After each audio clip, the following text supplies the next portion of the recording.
حسینہ نے عالم ہوئے شرمگیں، جو دیکھا وہ حسن اور وہ نور جبیں، پھر اس پر وہ اخلاق اکمل تریں، کہ دشمن بھی کہنے لگے آفریں۔ زہِ خلق کامل زہِ حسن تام، علیک الصلاۃ علیک السلام، علیک الصلاۃ علیک السلام۔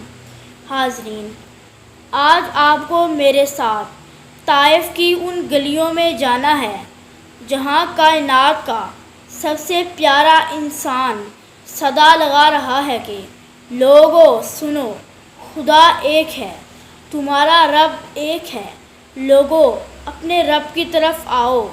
وہ دنیا کا سب سے خوبصورت انسان کانوں میں رس گھول دینے والی میٹھی آواز میں پکارتا ہے، اور طائف کے اوباش نوجوان ہاتھوں میں پتھر اٹھائے آوازیں کستے پیچھے پیچھے جا رہے ہیں۔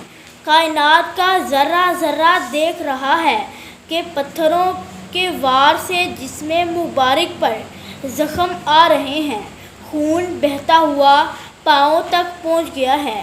تب فرشتہ حاضر ہوتا ہے۔ اے محمد صلی اللہ علیہ وآلہ وسلم، حکم کیجئے پہاڑوں کو آپس میں ملا دوں کہ یہ ظالم کچل دیے جائیں۔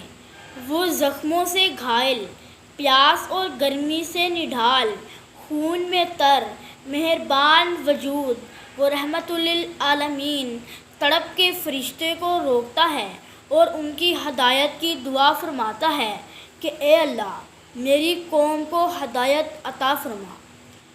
محمد ہی نام اور محمد ہی کام، علیک الصلاۃ علیک السلام، علیک الصلاۃ علیک السلام۔